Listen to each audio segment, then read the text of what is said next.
Welcome to the Deep Dive. Today, we are plunging into a topic that's not just current, but truly groundbreaking in the global effort to fight cybercrime. We're looking at Australia's brand new mandatory rules requiring businesses to report ransomware payments. Yeah, this is a really significant development. It positions Australia quite uniquely on the world stage in how governments are trying to grapple with this pervasive threat. It's not just a tweak, it feels like a fundamental shift in, visibility. Absolutely. And our mission in this deep dive is to really pull back the curtain on what these rules actually are, Yeah. why the Australian government has put them in place, and explore the swirling debate around their potential impact. Yeah. We're going to unpack all the details based on the information we have, helping you understand what this means, especially if you're involved with a business that, well, might be affected. And it touches on so much, everything from legal compliance to incident response strategies, even boardroom decision-making, pretty far-reaching. Yeah. Right. Before we dive in properly, we want to tell you this deep dive is brought to you by Stonefly. They're a leader in enterprise storage, backup, and disaster recovery, AI storage, and cloud solutions.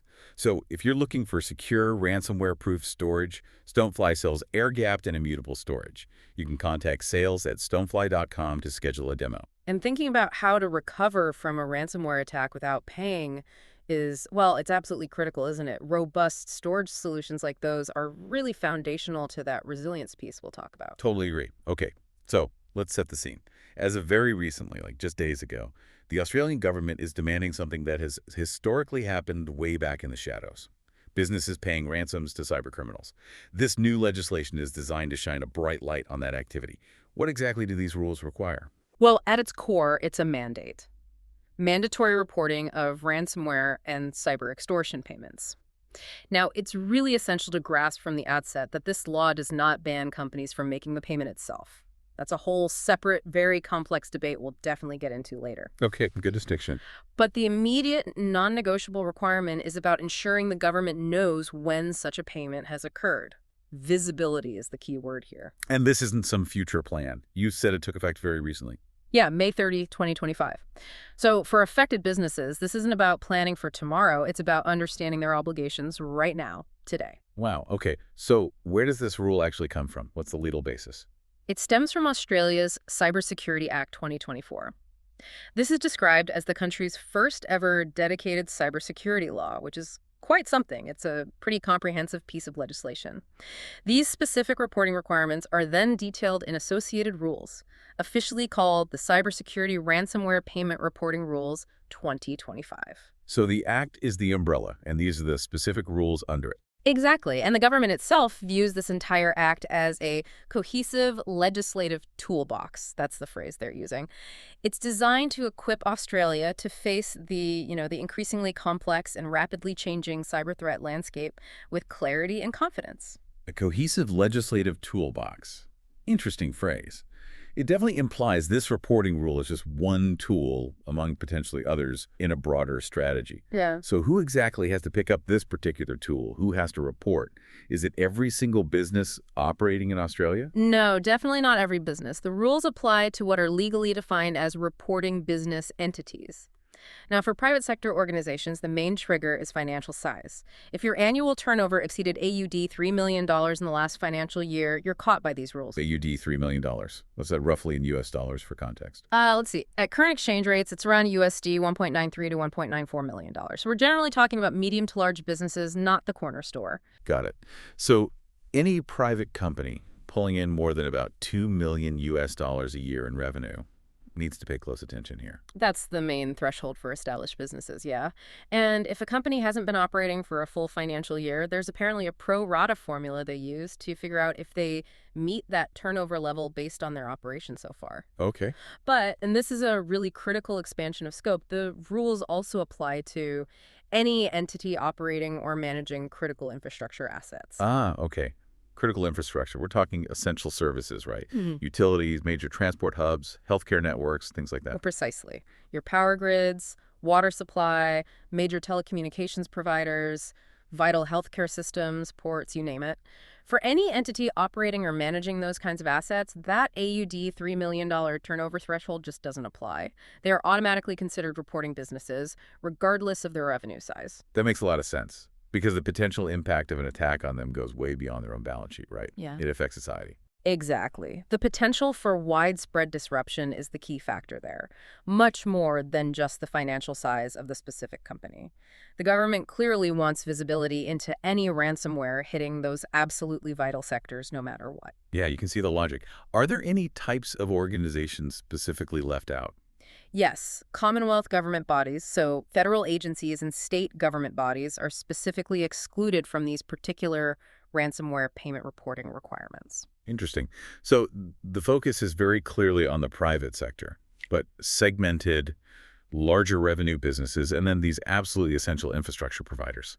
When you look at the whole landscape of registered businesses in Australia, what sort of proportion does that actually capture? Is it a huge number? It's an interesting statistic. The information available suggests this threshold captures around 6.5% of all registered businesses in Australia. Only 6.5%. That sounds quite small initially. It does, if you just look at the sheer number of businesses.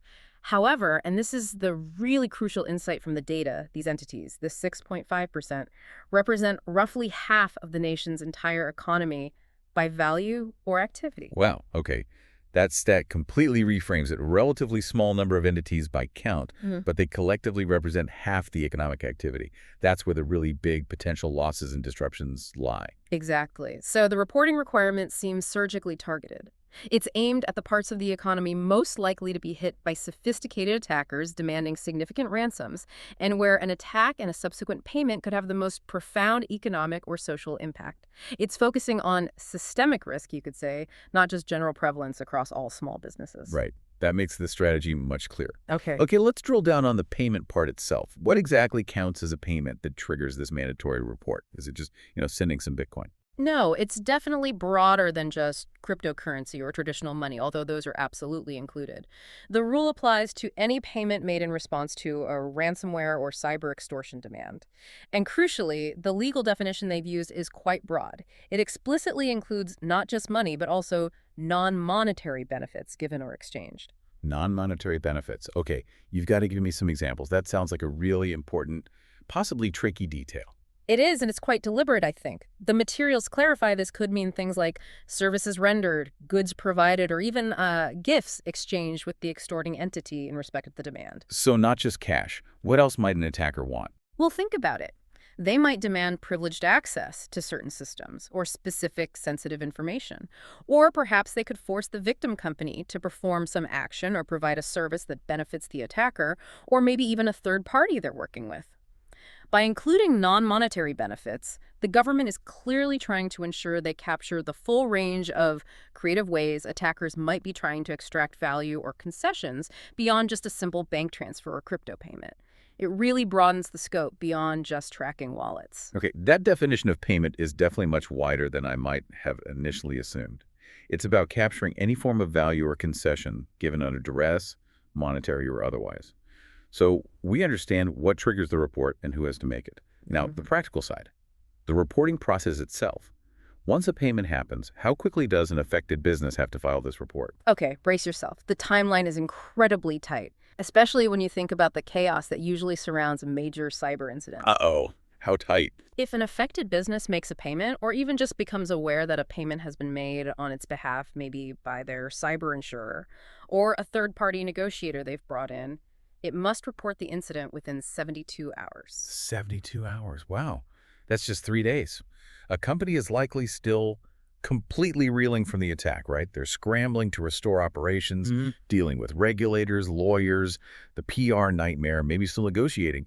And on top of all that, they have this hard 72-hour deadline to file a detailed government report if a payment occurs. It puts significant pressure on organizations, absolutely. There's no doubt about that.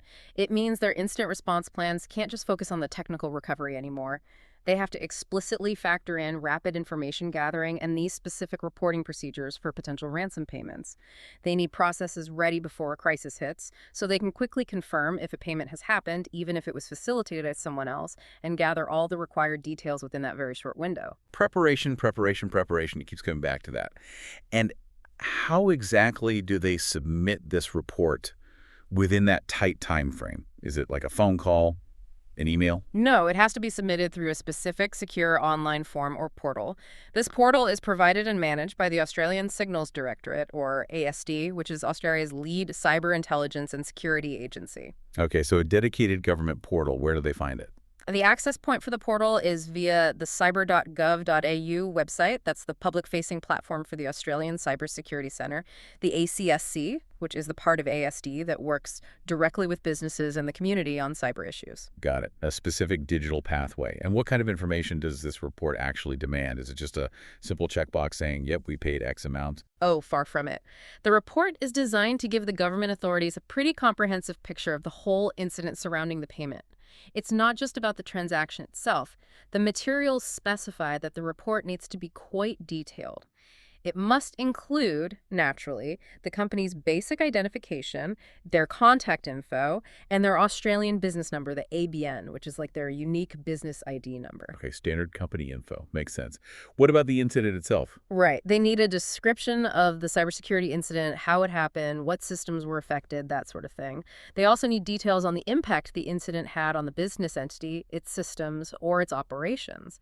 This helps the government gauge the severity and the real-world consequences of the attack. So it's not just about the payment in isolation, but the whole context of the attack and its effects.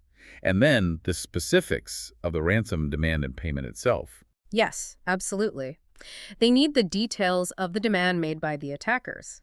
This includes the amount demanded, and importantly, they want to know in what currency, or if it was a non-monetary request, what specific services or goods were demanded.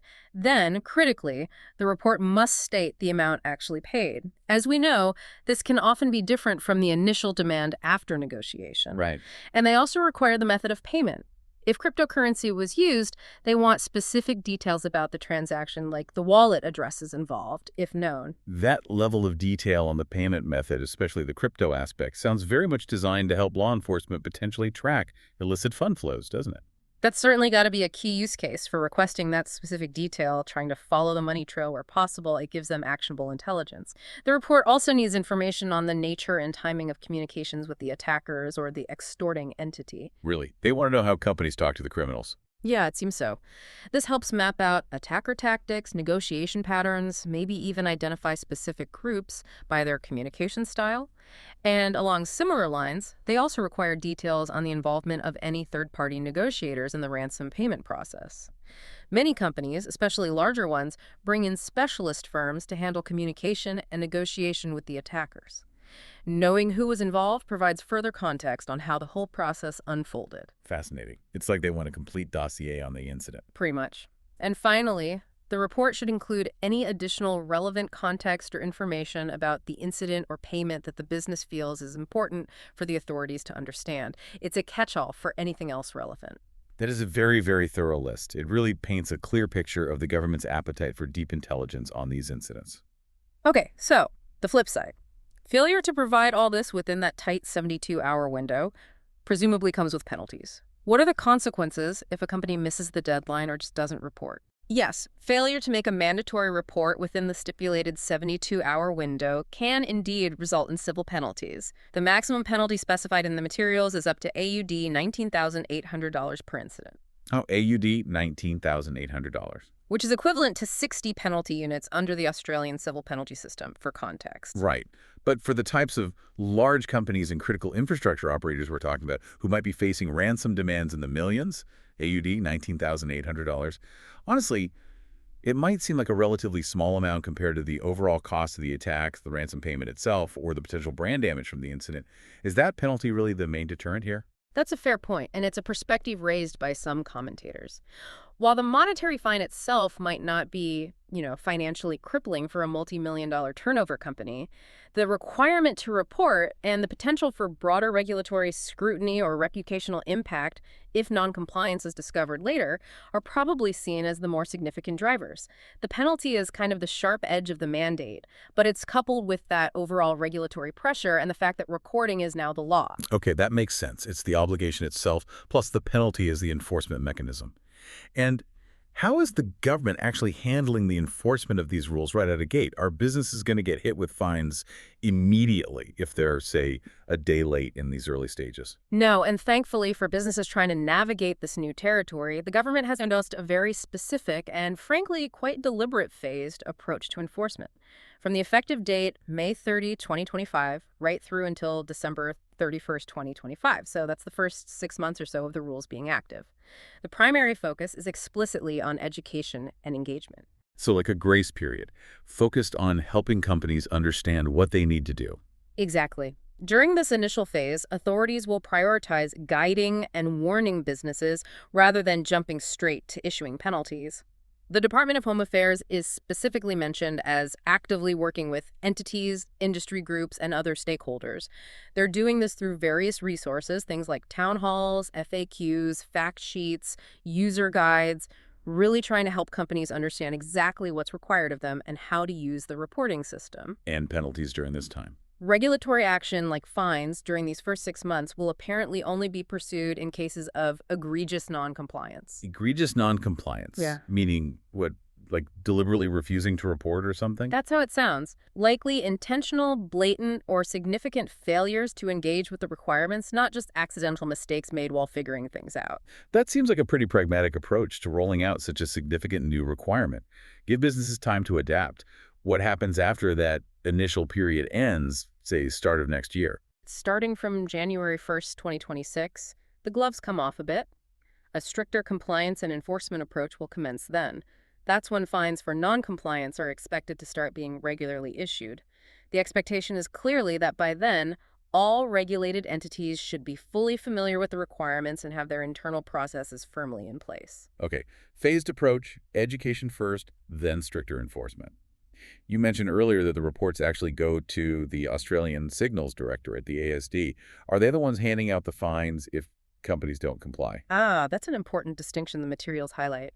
The ASD's role is primarily to receive the reports. They're the intelligence hub. They use the information for intelligence gathering, building that national picture, and also to provide incident response support to affected entities who actually reach out to them for help during an incident. However, the ASD is not described as the regulator for these rules in terms of enforcement. Okay, so who is the regulator then? Compliance monitoring and enforcement activities, particularly overseeing that phased approach and, eventually, issuing penalties for non-reporting, are primarily handled by the Department of Home Affairs. Right. So ASD gets the vital cyber intelligence. Home Affairs handles the regulatory oversight and the enforcement side of things. Yep. Seems like a clear division of labor. Now, a massive concern for any company reporting a cyber incident, let alone admitting they paid criminals, has got to be confidentiality. Will this information become public? Could it somehow be used against the company later? Yeah, this is absolutely critical, and it seems the government understood this would be a major barrier if not addressed. The material strongly emphasized that the information reported via the ASD portal is confidential. It is generally not made public. More importantly, the information provided in that mandatory report is specifically protected from being used in civil or regulatory actions against the reporting entity itself, specifically relating to the incident they are reporting. Okay, hold on. That sounds like some kind of safe harbor provision. Are they basically encouraging companies to be transparent with the government about a payment by offering a degree of legal protection from other negative consequences that might normally flow from admitting a breach and a payment? That's exactly the intent, yes. These are referred to explicitly as safe harbor protections.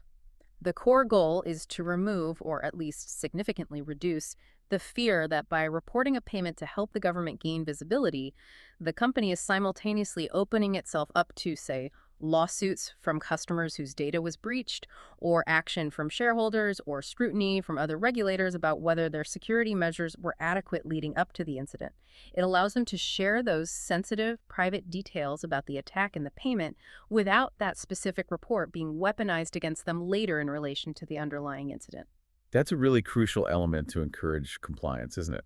Are there any exceptions to this protection? Can the information ever be used or made public under certain circumstances? Yes, there are some narrow exceptions mentioned. For instance, the protection apparently doesn't apply in exceptional circumstances, and the example given is if the information is required by something like a royal commission, which is a major type of public inquiry in Australia, usually into matters of significant public importance.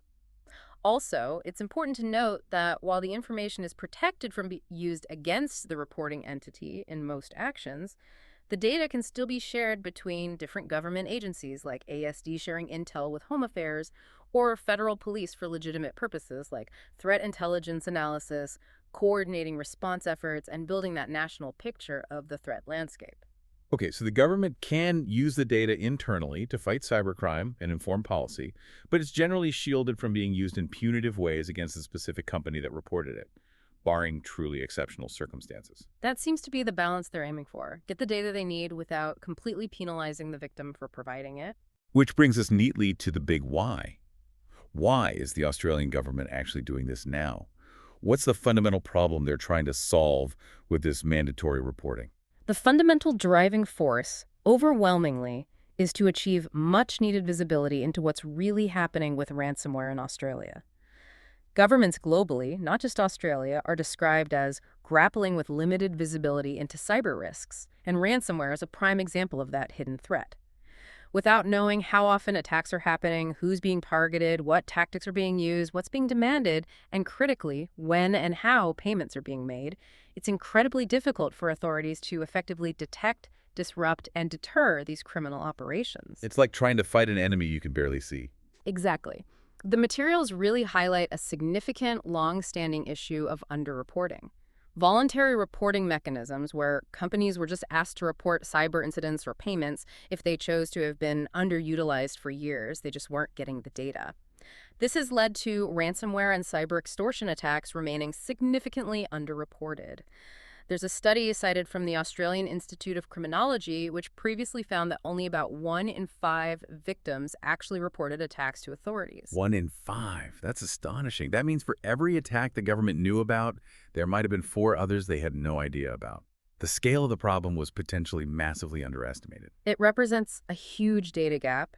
This chronic underreporting, as it's called, has severely limited any real insight into the true scope and impact of the threat on Australia. You don't know the real economic and social impact of ransomware. You don't know how much it's truly costing the country, which sectors are being hit hardest, or which criminal gangs are most active and successful if you're only hearing about maybe 20% of the incidents. And presumably, this new law didn't just emerge out of thin air. It follows a series of really major, very public cyber attacks that hit Australia hard recently.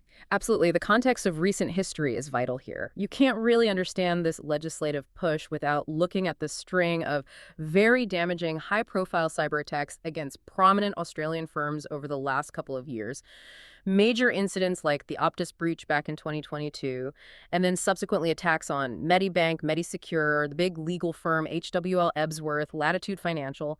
These weren't minor events. They affected millions of Australians' personal data, caused massive operational disruption, and cost the companies involved enormous amounts of money and reputational damage. Yeah, those were huge news stories. Right. And those events drastically increased public awareness and political scrutiny focused on the state of cybersecurity within major companies. They really underscored the urgent need for better data at a national level to understand and combat this escalating threat. Cybersecurity just rocketed up the political agenda in a way it hadn't before. So these real-world, very impactful events essentially forced the government's hand, highlighting the critical need for exactly this kind of visibility that mandatory reporting aims to provide. Okay, so once the government starts collecting all this detailed information through the mandatory reports, how do they actually plan to use it? Beyond just compiling statistics, what's the operational goal? The collected data is definitely intended to be active intelligence, used for both strategic and operational purposes. The government plans to use these reports to build a much more informed, accurate, and up-to-date picture of the ransomware threat landscape, specifically within Australia. They want to identify which threat actors are most active and specifically targeting Australian entities. They want to understand the types of businesses and sectors that are being hit most frequently or perhaps most effectively, and they want to learn about the specific malicious software, the types of code that attackers are deploying in these campaigns. That kind of detailed intelligence sounds invaluable for focusing defensive efforts and law enforcement activities. It really is. The data will also help them assess the true financial impact of these incidents, trying to quantify how much money or productivity is lost across the affected parts of the economy. That quantification is really important for policy decisions and resource allocation. The reports will also assist authorities in tracking active threat actors, maybe linking incidents, and importantly, the plan is to use this intelligence to help keep smaller businesses, the SMEs, informed on active threats that might be relevant to them. SMEs often lack their own dedicated threat intelligence resources, so sharing relevant anonymized insights could be a real benefit. That's a tangible potential benefit intelligence gathered from the mandatory reports on big players, helping to protect the smaller, less resourced businesses down the line. Right. And more broadly, the data will be used to inform the design of future legislative programs and to improve overall government policy related to cybersecurity. Fundamentally, the goal is that gaining this much better visibility into the threat landscape will significantly enhance prosecution efforts against the cybercriminals involved and strengthen prevention strategies for Australian businesses across the board. You mentioned earlier the data reported is confidential to the specific entity reporting it, but was there a perspective in the materials about potentially sharing some of this intelligence more broadly, perhaps in an anonymized way?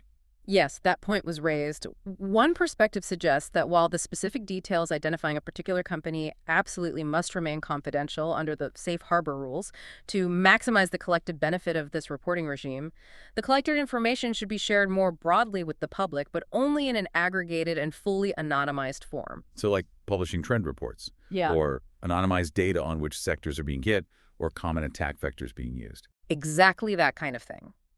This could potentially happen through existing public channels, maybe incorporated into the Australian Cybersecurity Centre's annual cyber threat report, which already exists, or perhaps through a dedicated web page that provides anonymized statistics and insights on current ransomware trends.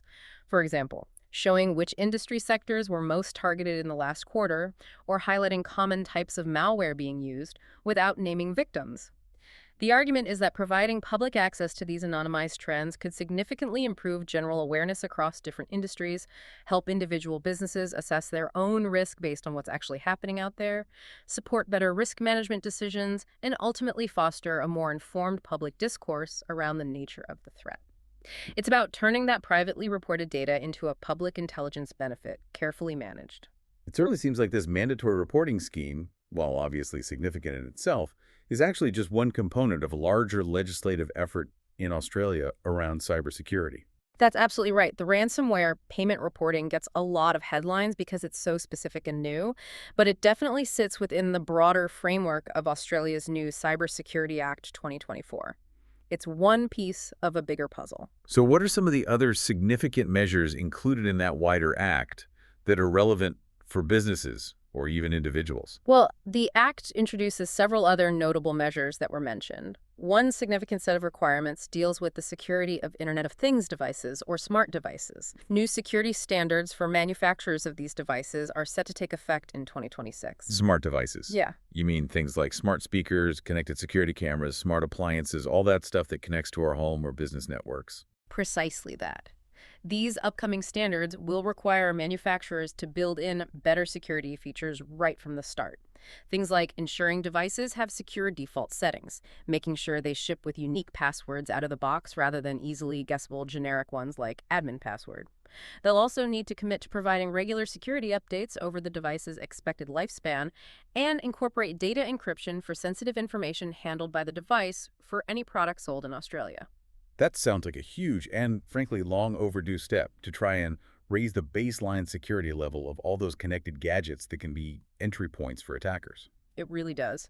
The goal is clearly to reduce the massive attack surface created by the proliferation of insecure IoT devices entering our homes and workplaces. What else is in the Act?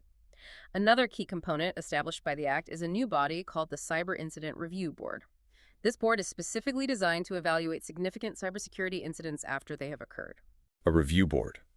What kind of review would this board conduct? Would they be looking into, say, what the company did wrong leading up to the breach? The material suggests this board could potentially scrutinize the response to major incidents quite closely. And interestingly, it might look specifically at the decisions made at the senior executive and board levels within the affected companies. They could be evaluating the cyber strategy decisions made leading up to the incident, as well as how the response was managed during the crisis. This seems to align with an increasing trend globally where corporate regulators are expecting boards and senior leadership to have a much clearer understanding of cyber risk and to demonstrate due diligence in preparing for and responding effectively to attacks. It adds another layer of potential scrutiny from the top down. So, the Cybersecurity Act isn't just about telling you to report if you pay a ransom. It's also looking proactively at the security of the devices connecting to networks and reactively, potentially scrutinizing the decisions made at the very top when a major incident does occur. What's the overarching philosophy behind this comprehensive act, according to the government officials promoting it? Well, the cybersecurity minister, Tony Burke, described the legislation as a key pillar in the government's efforts to protect the Australian public from escalating cyber threats. He framed it as providing that cohesive legislative toolbox we mentioned earlier, intended for Australia to face the changing cyber landscape with clarity and confidence. He particularly emphasized that, in the government's view, one of the best defenses against malicious cyber activity is close cooperation between government and industry. And he specifically stated that businesses should know they can call on the government for support after an incident. So the philosophy is presented as a partnership framework, albeit one that's now clearly underpinned by some significant mandatory obligations like this reporting rule. Partnership and support. That's the stated intention. But this mandatory reporting aspect, especially when you layer on potential penalties, even if phased in, and these post-incident review boards, it has definitely sparked quite a bit of debate, hasn't it? By being the first country in the world to implement nationwide mandatory ransomware payment reporting, Australia is certainly leading the way. But is everyone actually cheering this specific move? Oh, absolutely not everyone. There's a very significant debate swirling around the effectiveness and the potential unintended consequences of this specific mandatory reporting requirement. And while Australia is highlighted as the first country in the world to roll this out nationwide for payments, it's worth noting that other countries are certainly exploring similar ideas or related measures. Really? Are there examples of similar thinking or policy considerations happening elsewhere? Yes, the materials mention that the UK government, for instance, is currently undertaking a public consultation on a similar policy area. The UK proposal reportedly includes considering a mandatory reporting regime, much like Australia's. But interestingly, the UK consultation also explores potentially more drastic steps, such as the possibility of banning ransom payments entirely, at least for public sector organizations and critical national infrastructure providers. And perhaps even giving the government powers to actively block certain payments, for instance, if the destination crypto wallet is known to be linked to sanctioned entities or terrorist groups. Wow, okay, so banning payments and blocking payments are even on the table elsewhere. That shows a definite global trend towards governments trying to get a much firmer handle on this issue, but Australia has moved first, specifically on the mandatory reporting piece. That's right. They've taken the first step down that particular path. Okay, let's unpack the debate here in Australia then. What are the main arguments supporting this new reporting requirement? Why do proponents think this is a good and necessary step forward? Well, the core argument from supporters really centers on transparency. Given that chronic underreporting problem we discussed earlier, mandatory reporting is seen by many as the only realistic way to get meaningful, comprehensive data on the true scale and nature of the ransomware problem. They believe it will provide government agencies and law enforcement with significantly better visibility over the nature of the ransomware threat in near real time. This visibility is viewed as absolutely essential for their ability to detect patterns, disrupt ongoing attacks, and hopefully deter future attacks more effectively. So the fundamental premise is better data leads to better national defenses and better law enforcement outcomes. That's the core idea, yes. And beyond just the government's benefit from the intelligence, it's also argued by proponents that the obligation itself, just knowing you have to report a payment, will force businesses to take a harder look at their own internal processes. It necessitates reviewing and updating their incident response plans and internal policies around ransomware. It pushes the issue up the agenda, ensuring there is clearer board-level awareness of the ransomware threat and the difficult decisions involved if a payment is ever considered. Could it actually encourage better security practices up front? Some proponents suggest exactly that. They argue it encourages better cyber hygiene because the prospect of having to file a formal report about a payment and potentially face scrutiny even with safe harbor might motivate companies to invest more heavily in prevention and robust recovery capabilities up front. The thinking is it might make paying the ransom seem like a less easy, less quiet way out of a difficult situation after being hit. It provides, as they say, clearer telemetry into ransomware trends, which enables more informed policymaking by the government and potentially improved threat response across industry, especially if that anonymized data gets shared effectively. And fundamentally, given that the scale of ransomware payments in Australia is widely believed to be substantially underestimated based on voluntary reporting, mandatory reporting is simply seen as a necessary measure to truly understand the scope of the problem they're facing. Is there any thought it might deter attackers? There's a suggestion it might act as a limited deterrent. One of the reasons organizations often try to keep payments secret is precisely to avoid the public disclosure or reputational hit of admitting they were breached and paid. Mandatory reporting, even if confidential to the government, removes the possibility of a completely secret payment. This might, proponents argue, influence attackers' choices of targets or perhaps their negotiation tactics, though that's probably more speculative. Yeah, those are some pretty strong arguments in favor of transparency, better intelligence, potentially driving better corporate security practices. What about the criticisms? What are the main arguments against this approach, or the points highlighting its potential limitations or downsides?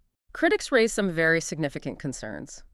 A primary one, and perhaps the most fundamental, is that mandatory reporting in itself does absolutely nothing to prevent the attack from happening in the first place. It doesn't address the root cause, the vulnerabilities that were exploited, the phishing emails that got clicked, the exposed remote desktop services, whatever allowed the attackers to get in. One commentator puts it quite bluntly, arguing that while the government gets valuable intelligence like indicators of compromise, communication details, attacker profiles, this ultimately does nothing in the grand scheme of things other than build a profile of the attackers. It doesn't stop the next victim from being hit, nor does it resolve the immediate crisis for the company that's just been attacked and is now forced to report. So the criticism is it's primarily intelligence gathering for the government's benefit, but it doesn't offer concrete help or protection to the company that's actually under attack right now. That's the core of that particular criticism, yes. It's seen as reactive intelligence gathering, not proactive prevention or immediate support for the victim. There are also still serious concerns voiced about those confidentiality provisions, despite the legal protections. Critics worry that if the reported information were somehow to become public through an accidental leak, a government data breach, or some unforeseen legal challenge, it could publicly shame the companies who have to report it, leading to immense and potentially irreversible brand damage. Even if the official penalty for non-reporting is relatively small, the reputational risk is huge. Exactly. Managing the toll on staff, loss of customer trust, and long-term reputational damage is often a far, far greater concern for businesses already grappling with a devastating ransom demand than a potential sub-$20,000 fine. The reputational cost of a major breach and subsequent payment can be almost existential for some companies. And what about that criticism we touched on earlier, that this feels like the government showing up after the fact, basically adding more burden onto the victim who's already in crisis? Yes, this is a significant and frequently voiced criticism, the perception that the policy feels like all stick, no carrot. The narrative from critics is that the government effectively arrives on the scene after the company has been attacked and is already in deep crisis mode. And they show up, metaphorically speaking, with a regulatory clipboard, ready to scrutinize the victim's decisions, often made under extreme pressure with the perfect clarity of 20/20 hindsight. And potentially, critics fear they might be looking to assign blame for how the incident was handled or why a decision to pay was made, even with the safe harbor protections on the report itself. This is characterized by critics not as the partnership the government talks about, but purely as enforcement activity directed at a victim. I think the phrase re-victimizing the victims has been used in this context. Exactly that phrase. This approach is argued by some to be almost performative. It looks like the government is taking strong action, but in practice, it primarily serves to re-victimize the victims because it piles additional pressure, paperwork, and potential scrutiny onto companies that have already suffered a devastating and often traumatic attack. According to this critical viewpoint, what's truly needed from the government isn't just more regulation on victims after the fact. It's a much more robust national strategy and practical support aimed at proactively protecting organizations from these sophisticated attacks in the first place. Attacks which are sometimes described as being at a nation-state level in terms of their complexity or the resources behind them. The focus, critics argue, should be on preventing the attacks, rather than just regulating the behavior of the victim afterwards. So the argument is, focus government resources and effort on preventing the punch from landing, not just on regulating how the boxer reacts after they've been hit. Precisely. The argument continues that recovery for victims needs to be as fast and minimally disruptive as possible. In the heat and chaos of a major attack, the victim company is just trying to survive, and arguably, whatever gets the job done should be considered fair play by the victim, provided it's legal. Therefore, critics say, dictating response strategies even implicitly by making payments transparent and potentially subject to scrutiny without simultaneously offering serious, tangible, proactive protection or strong financial incentives for building resilience feels unfair. The analogy used is stark. You can't handcuff defenders and then just leave them to bleed. Every single ransomware incident is different. Victims are dealing with unique technical circumstances, immense commercial pressures, different types of data exposure, varying levels of preparedness, and specific risks to their operations or reputation. Critics argue there's no one-size-fits-all answer to how a victim should respond in that moment. A rigid reporting requirement, while providing data for the government, doesn't change the messy, complex, high-stakes reality faced by the organization under attack. This whole debate about regulating the victim really leads us straight to the absolute heart of the matter for companies caught in this situation. That agonizing, often business-critical decision of whether or not to actually pay the ransom in the first place. The new Australian law doesn't ban paying, as you said, but what is the general stance from governments globally on paying ransoms? The consistent advice from governments pretty much everywhere, particularly those involved in collaborative international efforts like the Counter-Ransomware Initiative, is very clear. They strongly advise victims not to make extortion payments. And what are the core reasons they give for that do not pay advice? The arguments against paying are very consistent across all the information we have. The primary one is both ethical and strategic. Paying fuels the criminal ecosystem. It directly funds the very cybercriminal networks that are causing all this harm. It makes ransomware a proven, profitable business model for them. By demonstrating that ransomware pays, paying also inevitably encourages more attacks. It basically tells the criminals this tactic works, so they'll keep doing it, refine their methods, and target even more victims. Furthermore, and this is often a shock to victims, paying significantly increases the likelihood that your organization will be targeted again in the future, often through tactics like double or triple extortion, where they demand more money later or threaten to leak data even after a payment. Wait, hang on. Paying actually increases the chances of being hit again. That seems completely counterintuitive if you're paying to make the problem go away. It does seem counterintuitive, but the data unfortunately seems to support it. One finding from a study mentioned in the materials indicated that a staggering 80% of organizations that paid a ransom subsequently experienced a second attack. 80%. Yeah. And here's where it gets truly alarming. The majority of those subsequent attacks happen within just 1 month of the first payment. And often, those second attacks involved even higher ransom demands. This statistic fundamentally challenges the common assumption that paying is a way to resolve the incident cleanly and put it behind you. It strongly suggests that paying can actually paint a bigger target on your back, marking you as a willing payer. 80% hit again, most within a month, often for more money. That is genuinely horrifying. And beyond that risk, is there even a guarantee that if you do pay, you'll actually get your data back successfully, or that the criminals won't leak stolen data anyway? Absolutely no guarantee whatsoever.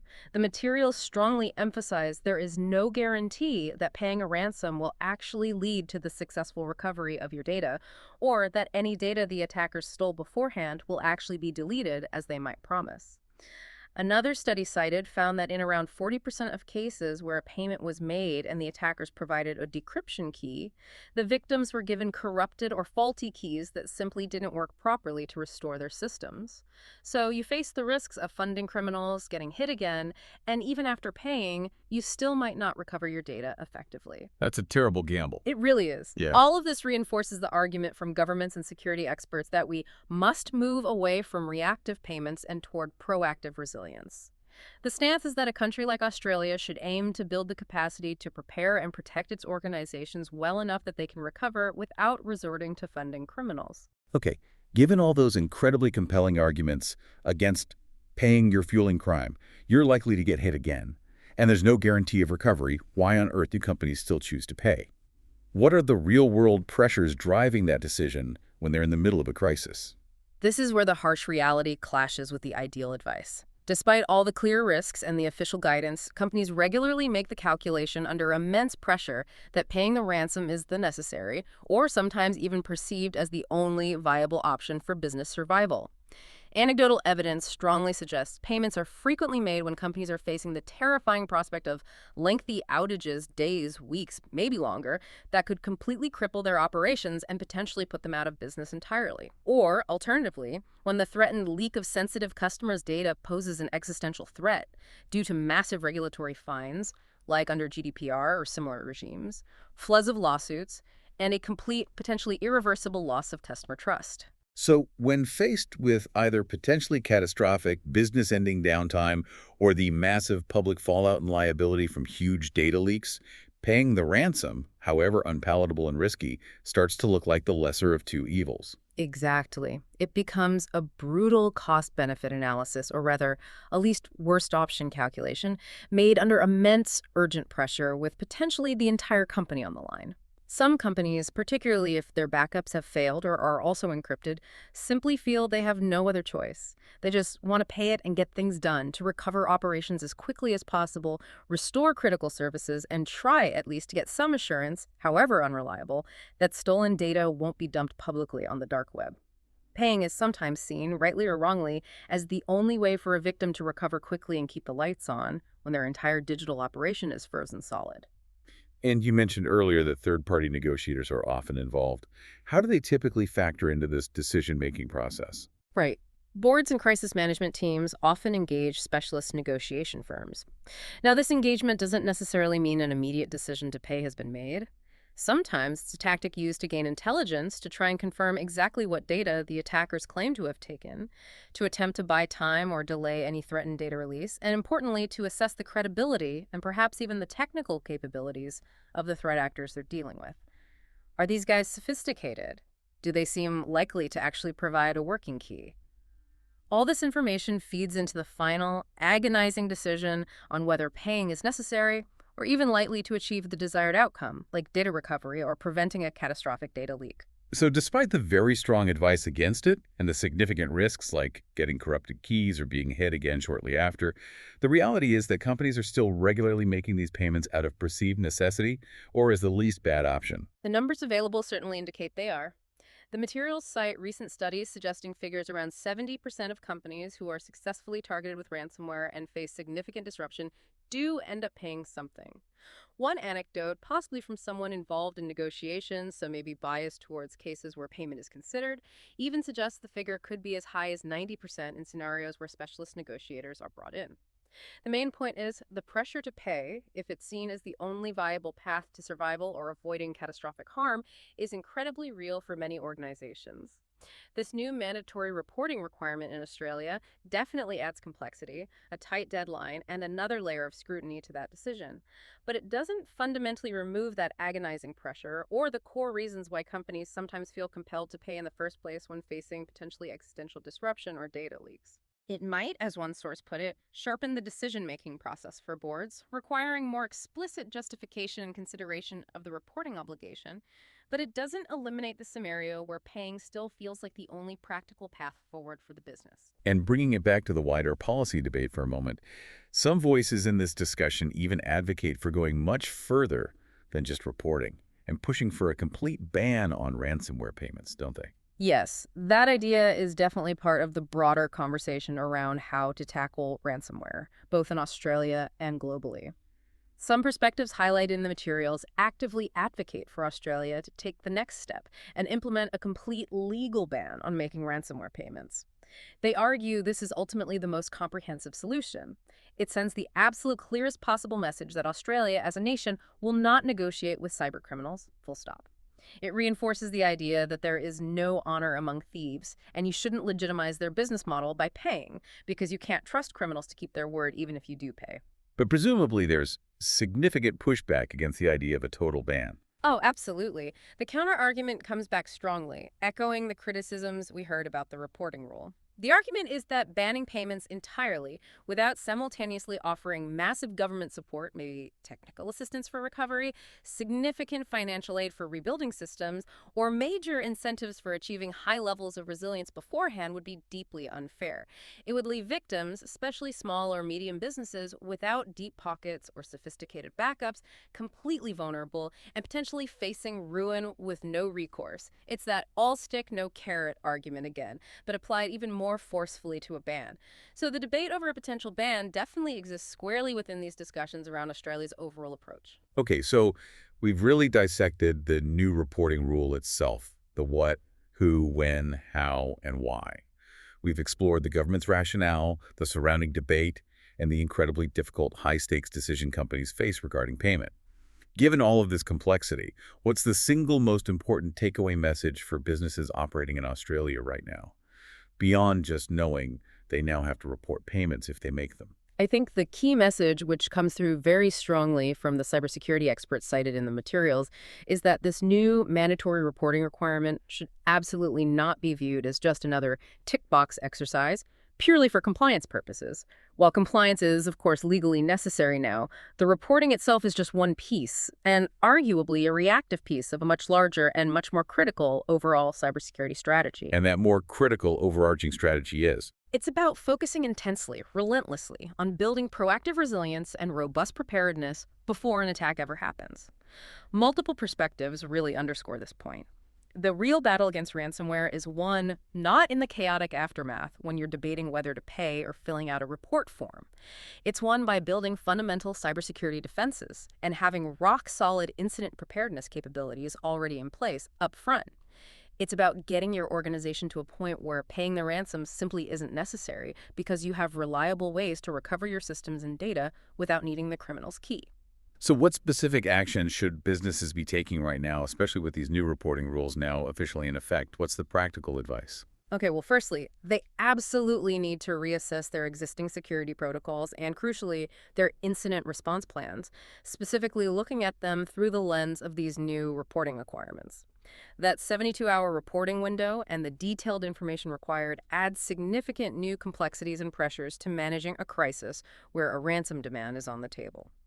Beyond just tweaking plans for compliance, the bigger imperative is to really shift the organizational mindset and investment priorities towards proactive resilience. This means operating on the fundamental assumption that you will likely be breached at some point and building your defenses and recovery capabilities accordingly. That means putting strong, layered protections in place, things like multi-factor authentication everywhere, robust email security, network segmentation to make it much harder for attackers to get in, move around, and ultimately encrypt critical data. And the recovery capabilities themselves. Backups must be key here. Absolutely critical, foundational, really. Businesses must rigorously review, test, and retest their backup systems. The key questions are, can we effectively and importantly quickly restore our critical data and operational systems from secure, isolated backups without needing to pay for a decryption key from the attackers? Are the backups themselves protected from being encrypted or deleted by the ransomware? This needs to be verified, not assumed. This is probably the single most important technical control against having to pay. Alongside backups, they need to continually upgrade their overall cybersecurity infrastructure. That means investing in advanced security tools for threat detection, prevention, and response, and conducting regular, rigorous security audits and penetration tests to proactively find and fix vulnerabilities before the criminals can exploit them. And then planning specifically for the moment an attack actually happens, despite those defenses. Essential. You need comprehensive incident response plans that explicitly incorporate these new mandatory reporting procedures. What information needs to be gathered immediately if a payment is being considered or made? Who is responsible for compiling it? How will it be submitted securely within 72 hours? This means enhancing internal reporting and documentation processes during an incident so they can quickly gather all the required information for that ASD report if, heaven forbid, a payment is made. And practically designating a specific responsible contact person or a small, empowered team with the authority and knowledge to handle this rapid reporting within that incredibly tight 72-hour window is vital. You can't be figuring that out during the crisis. It really sounds like it requires not just technical upgrades, but significant organizational and procedural readiness as well. It's definitely a holistic effort. It's not just an IT problem. Businesses should also probably review their cyber insurance coverage and understand how it interacts with these reporting rules and assess their overall legal exposure.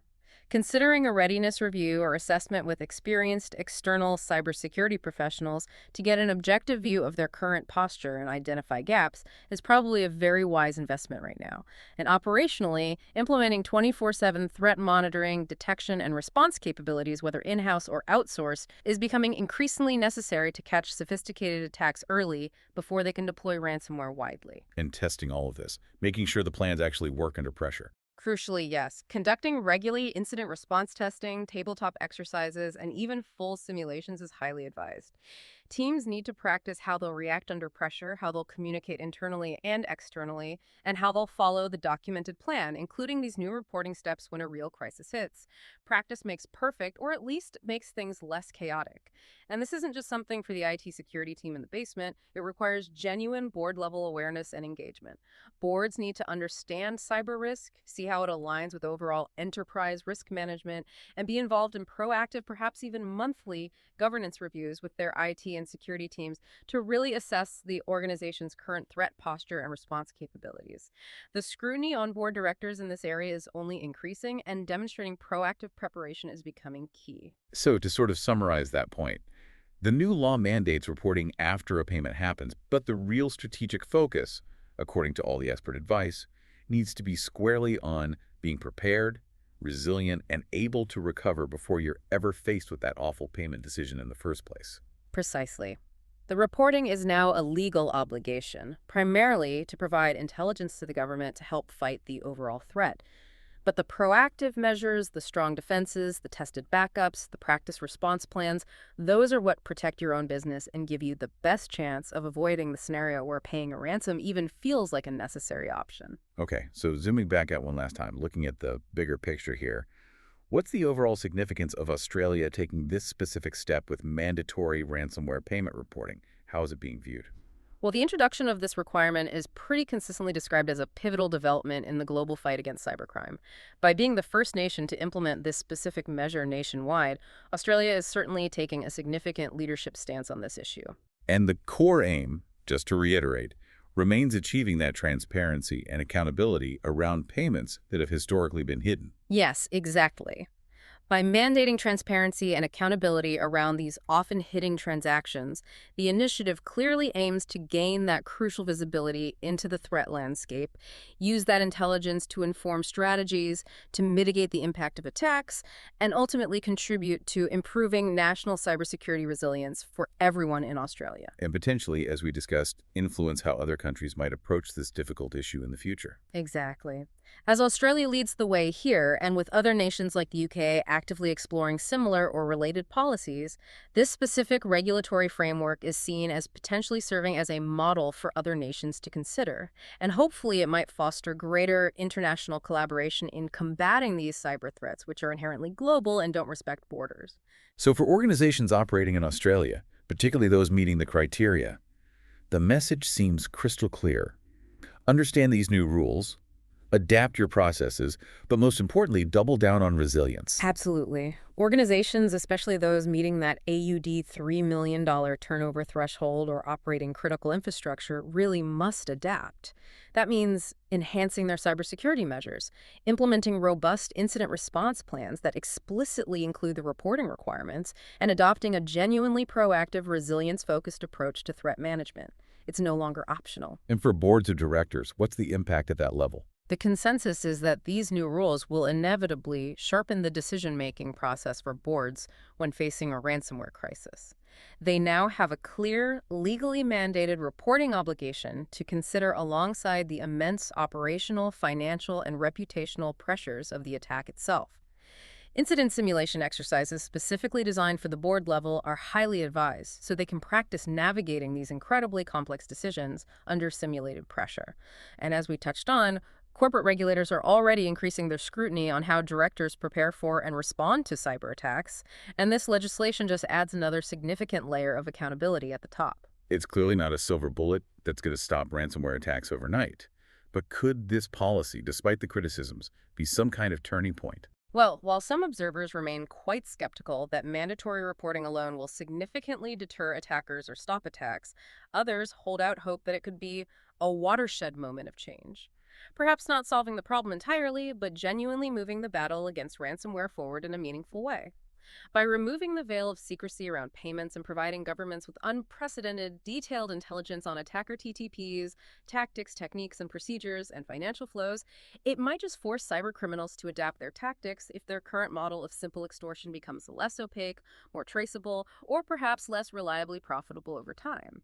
It's a complex dynamic, and we'll have to watch how it plays out. This has been a genuinely deep dive into a complex and incredibly current issue.